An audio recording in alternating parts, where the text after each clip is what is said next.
En nuestra prisa por destacar que los animales no son personas, nos hemos olvidado de que las personas también son animales, escribió el etólogo Franz de Waal. Animales y humanos, ¿en qué punto termina uno y comienza el otro? Solo puedo adelantar que esta pregunta nos hará ver que muchas veces aquello que más necesitamos se encuentra donde menos queremos buscar. En un principio podemos distinguir el animal del humano desde la fisiología y la etología, es decir, el cuerpo y el comportamiento. Dos disciplinas que ilustran aquello de las bestias que aún prevalece en nosotros, a pesar de siglos y siglos de una poderosa hominización, y dentro de esta escala, una insignificante civilización, la cual es directamente nada en los periodos que corresponden a la escala evolutiva. Ambas disciplinas nos muestran que tanto en animales como humanos existen necesidades naturales, como lo es la sed, el hambre y el sueño, necesidades de las cuales es imposible escapar sin poner en riesgo nuestra supervivencia. Del mismo modo, se manifiesta una necesidad sexual activa en ambos grupos, y aunque esta necesidad no sea indispensable para la supervivencia individual, es bastante importante para la supervivencia de la especie. Así es como también hay otros comportamientos naturales bastante comunes en animales y humanos, que a menudo descartamos en la creencia de que la voluntad y la libre elección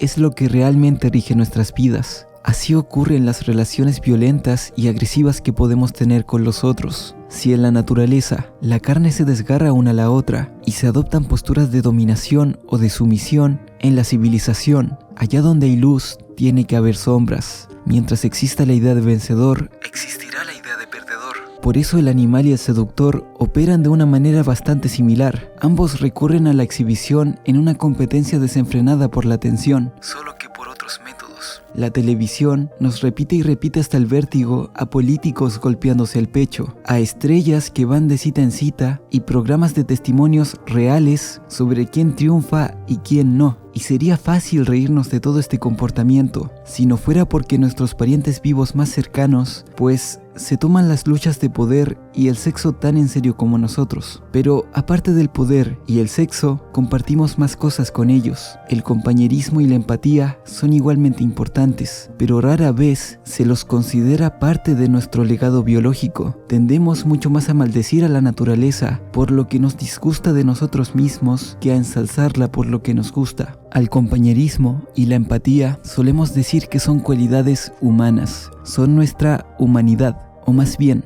nuestro comportamiento civilizado. Así separamos estas cualidades de la naturaleza y las dejamos para nosotros, para la civilización. Por eso no es de sorprenderse que haya una concepción malvada del estado puramente natural del humano. Podría asegurar que más de uno ha escuchado sobre el chimpancé, uno de nuestros parientes primates más cercanos, el cual es conocido por la ciencia desde el siglo XVII. Su comportamiento jerárquico y violento ha inspirado una visión bastante común: los seres humanos como descendientes de monos asesinos. Pero no deberíamos dejar de lado a otro pariente que es igual de cercano, el bonobo, que apenas fue descubierto en el siglo XX por un anatomista alemán que, tras inspeccionar un cráneo inicialmente atribuido a un chimpancé juvenil, concluyó que había tropezado con una nueva subespecie, y aunque el descubrimiento se topó con muchas burlas y resistencias, aún así hoy en día es reconocido como el descubridor oficial del bonobo, la clase de honor por el que un científico estaría dispuesto a dar su vida. Los bonobos se encuentran al sur del río Congo, en África Central, el cual los separa permanentemente de las poblaciones de chimpancés y gorilas del norte. Este es un punto muy importante, pues se cree que es la causa de su pacífico modo de vida. Los bonobos tienen acceso a enormes árboles frutales, capaces de proporcionar alimento a muchos individuos, y también consumen hierbas abundantes en el sotobosque. Puesto que las mismas hierbas son también un ingrediente básico de la dieta de los gorilas, se ha especulado que la ausencia de gorilas en el hábitat de los bonobos ha permitido que estos ocupen un nicho vedado a los chimpancés, que compiten con los gorilas en toda su área de distribución.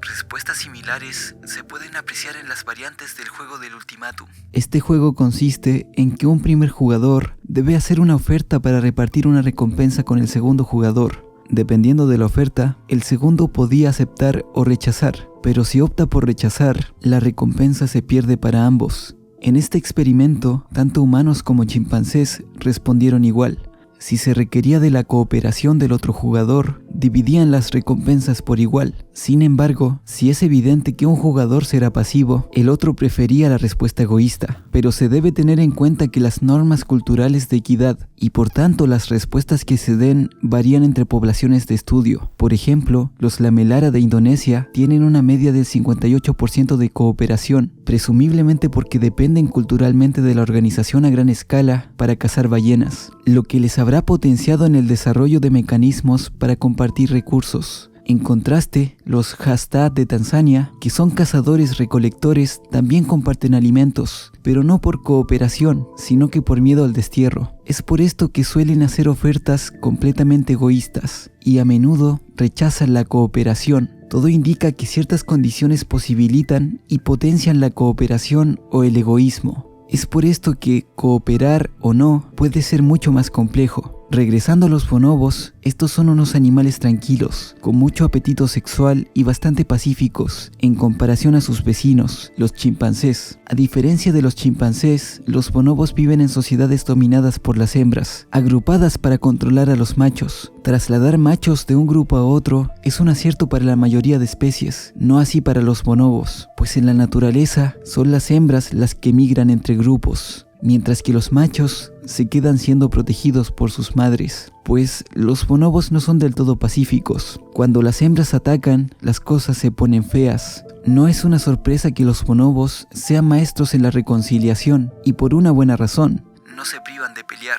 Generalmente las relaciones más saludables son las que pueden sobrevivir al conflicto ocasional, y esto ocurre tanto en primates como en humanos. Los grandes monos se parecen tanto a nosotros que se los conoce como antropomorfos, palabra de raíz griega que significa con forma humana. Tener afinidades cercanas con dos sociedades tan distintas como la del chimpancé y la del bonobo resulta extraordinariamente instructivo.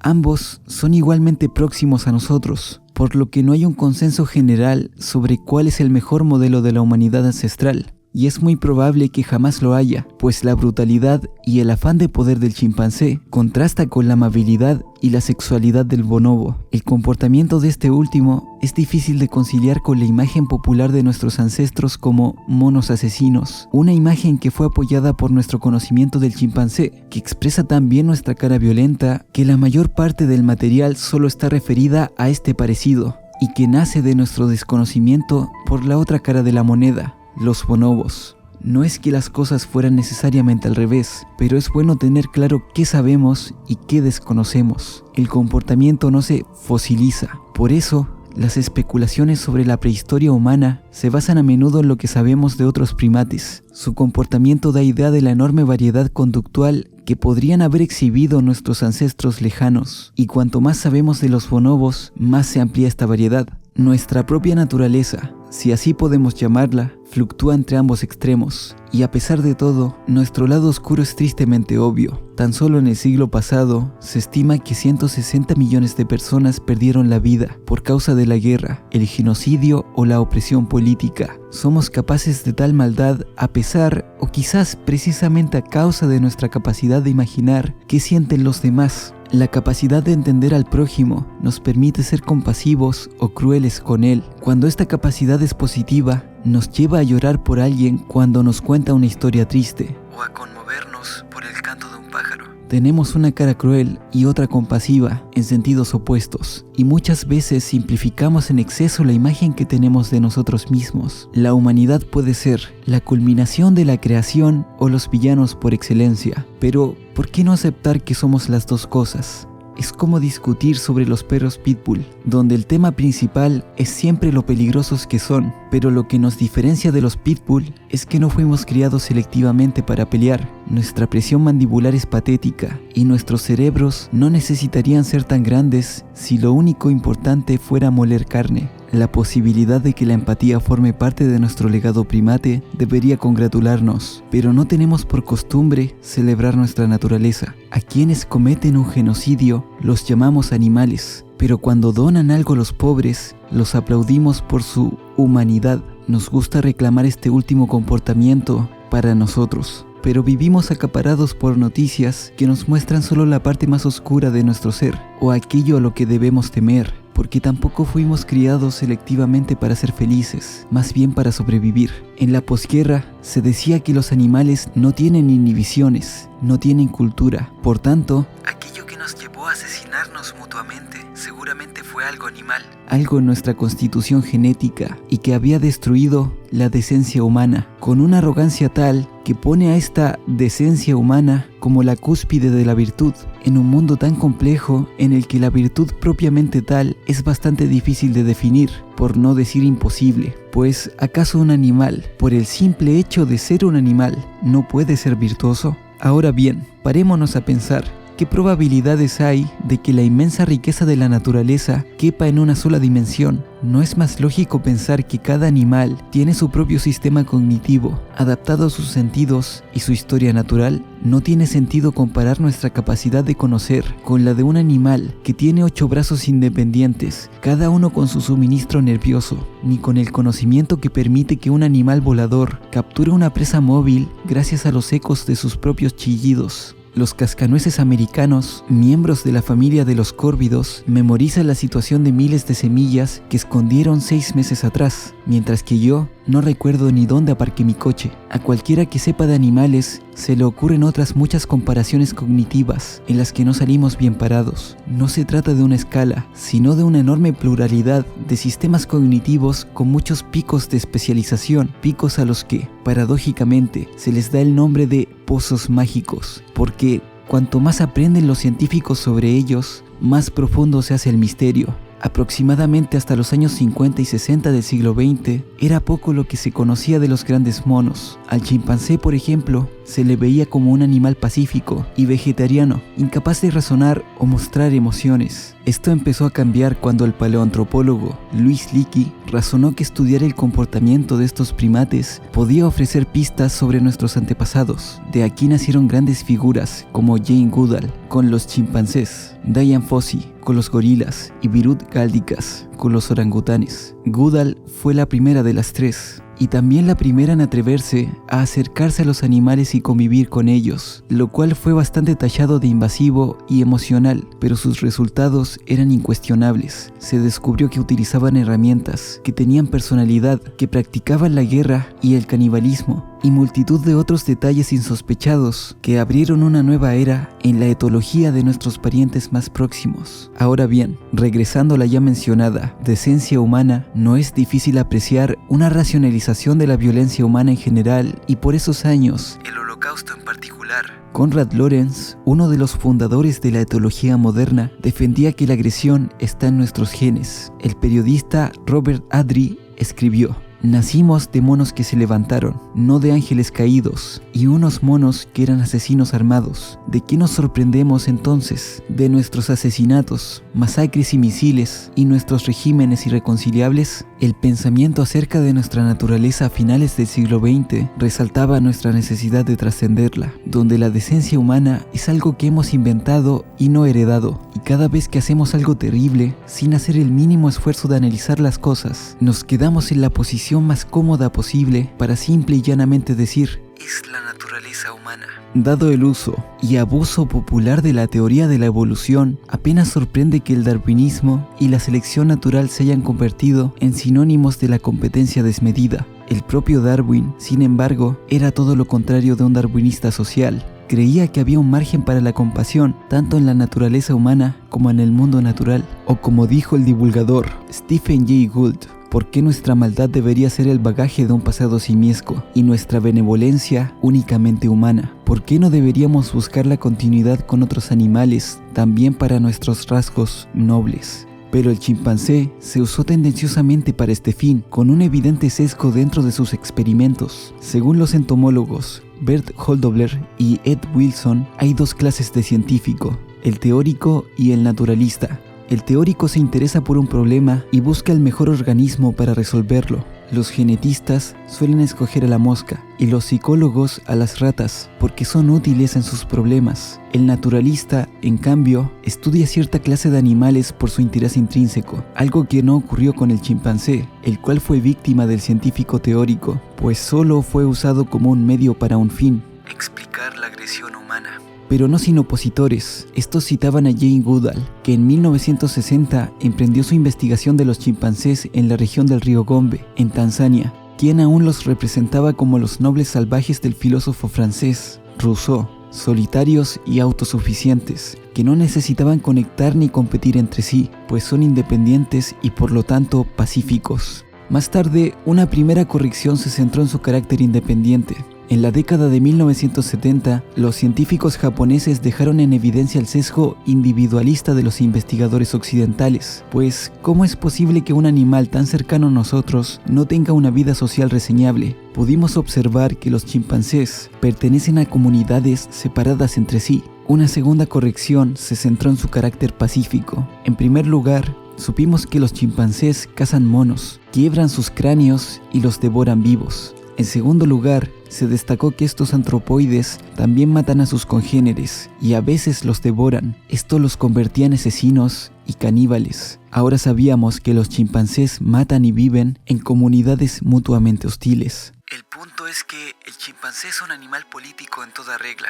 Los chimpancés son tan inteligentes a la hora de formar bandas que un líder necesita aliados para fortificar su posición, así como la aceptación de la comunidad. Mantenerse en la cúspide es un acto de equilibrio entre afirmar la propia dominancia, tener contentos a los aliados y evitar que la masa se rebele. Si esto suena familiar, es porque la política humana funciona exactamente igual. Y a pesar de esto, es intrigante el tabú que se vive respecto al poder. La mayoría de los libros de texto de psicología ni siquiera mencionan el poder y la dominancia, salvo en lo referente al maltrato. Todo el mundo lo niega. El poder no es diabólico y la ambición ridícula. Contemplar el comportamiento de los antropoides nos revela el poder no como algo malo, sino como algo profundamente arraigado. Cualquier acción entra dentro de la sensibilidad y la dinámica del poder. Las rivalidades, lealtades, posiciones, exclusiones y sin fin de situaciones se viven a diario. El poder nos rodea y continuamente se confirma a sí mismo.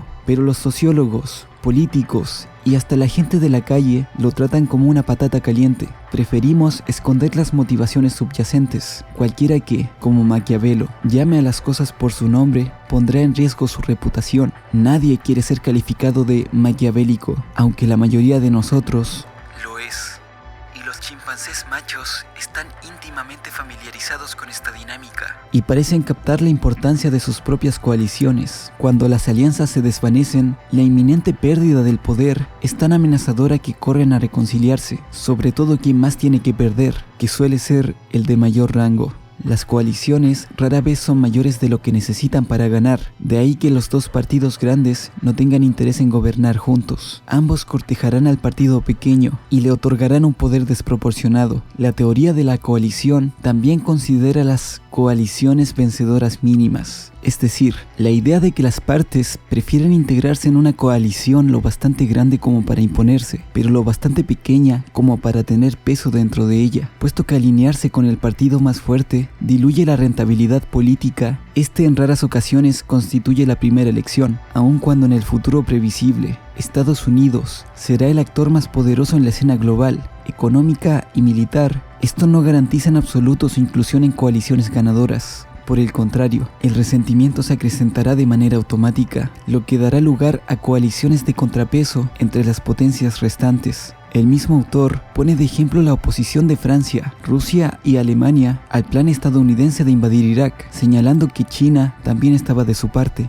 No hay demasiado amor entre franceses y alemanes, ni entre chinos y rusos, pero estos extraños compañeros de cama se habían aliado después de que el gobierno de Estados Unidos hubiera abandonado la búsqueda del consenso, que hasta entonces le había permitido obrar como el actor más poderoso sin suscitar alianzas internacionales. El aislamiento se afianzaba. El fin de la diplomacia estadounidense había propiciado un alineamiento contrario que 10 años antes habría resultado inimaginable, y toda esta geopolítica se puede observar a pequeña escala dentro de las comunidades de chimpancés. El mismo autor nos ilustra con un ejemplo en el que dos machos se aliaron para terminar con la vida de su líder. El chimpancé más débil de los tres podía arrimarse a la parte más poderosa, es decir, al macho alfa, y obtener algunos beneficios, o podía ayudar al opositor y crear un nuevo macho alfa. alfa, que estaría en deuda con él. En este caso, la fuerza del alfa se transformó en su debilidad. Pero la naturaleza de las jerarquías está sujeta a la variación cultural, y hay casos que los antropólogos llaman igualitarismo genuino, donde la idea misma de un monarca resulta ofensiva. Se dice que estas sociedades a pequeña escala, que viven de la caza, la recolección o la horticultura, eliminan por completo las distinciones de riqueza, poder o rango, salvo entre sexos o entre padres e hijos. El énfasis se pone en la igualdad y el compartir. Se cree que nuestros ancestros inmediatos vivieron así durante millones de años. Podría ser,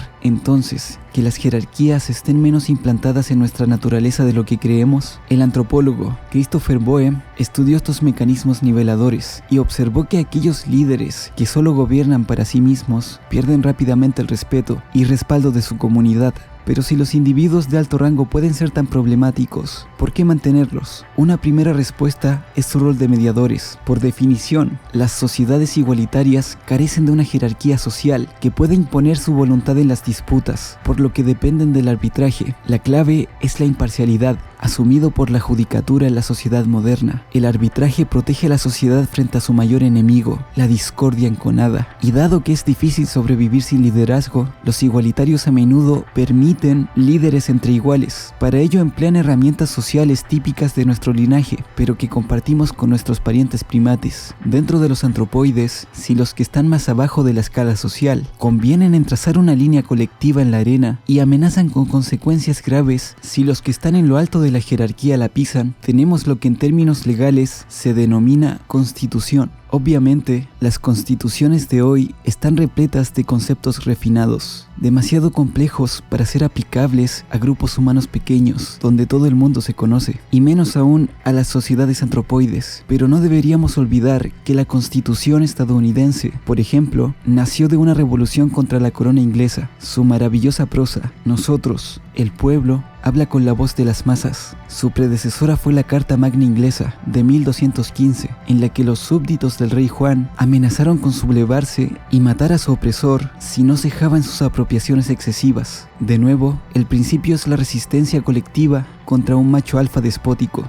y al mismo tiempo que formalizamos nuestras jerarquías mediante posturas corporales y tonos de voz, nos encanta burlarnos de nuestros superiores. Siempre estamos dispuestos a hacerlos caer de su pedestal. Ya escribió Shakespeare que la inquietud reside en la cabeza que lleva una corona. El primer emperador todopoderoso de China estaba tan obsesionado por su seguridad que cubrió todas las vías que conducían a sus palacios para poder ir y venir sin que nadie lo viera. El ejecutado dictador de Rumania tenía 3 niveles de túneles laberínticos, rutas de escape y búnkeres bien aprovisionados debajo del edificio del Partido Comunista, en la Avenida de la Victoria Socialista, en Bucarest. Claramente los líderes impopulares tienen más que temer, por eso siempre se han visto obligados a dar pequeñas muestras de poder. Maquiavelo señaló correctamente que es mejor convertirse en príncipe por aclamación popular que con ayuda de la nobleza, porque ésta se siente tan cercana a la corona que intentará socavarla, y cuanto más amplia sea la base en la que se asienta el poder, mejor. Este también es un buen consejo para los chimpancés. Los machos que miran por los oprimidos son los más queridos y respetados. El respaldo de la base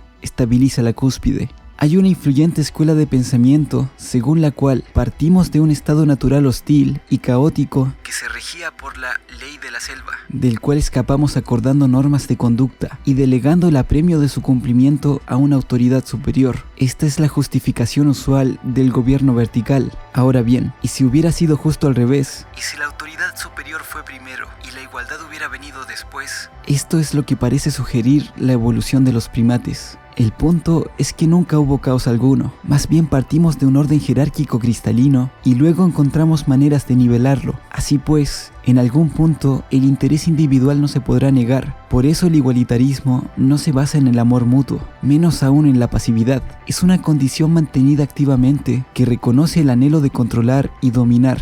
Los igualitarios no niegan la voluntad de poder, por el contrario, la conocen muy bien y tratan con ella a diario. Los propios políticos pueden dedicarse a la lucha por el poder, pero el electorado se fija en el servicio que prestan, y el poder es la razón de que los políticos hablen más de lo segundo que de lo primero. La democracia satisface así de manera elegante dos tendencias humanas a la vez: la voluntad de poder y el deseo de mantenerlo bajo control. La democracia es un proceso activo. Reducir la desigualdad requiere esfuerzo. Que los más agresivos y dominantes de nuestros parientes más cercanos exhiban mejor las tendencias sobre las que se asienta en última instancia la democracia no tiene por qué sorprender si contemplamos la democracia como nacida de la violencia, como ciertamente así ha sido en la historia humana. Es algo por lo que luchamos: liberté, égalité y fraternité. Los poderosos nunca nos la han regalado, siempre hemos tenido que luchar por ella. La ironía es que probablemente nunca habríamos llegado a este punto, ni desarrollado la necesaria solidaridad de base, de no haber sido animales jerárquicos de entrada. La dominancia social está siempre en nuestras mentes. Mostramos expresiones faciales típicas de primates, como retraer los labios para exponer nuestros dientes y encías, para así dejar de forma clara nuestra posición social. Incluso el saludo ondeando una mano abierta es un gesto del que se piensa que originalmente indicaba la ausencia de armas. Y si todo lo mencionado suena familiar, es simple y llanamente porque las dinámicas del poder están presentes tanto en humanos como en chimpancés. Desde siempre estuvimos condicionados por el poder, pues el poder no solo consiste en batallas o en el acto de luchar, sino en un espacio de tiempo donde la voluntad de disputar en batalla es suficientemente conocida. Pero quizás, solo quizás, esta distinción solo sea una cara de la moneda.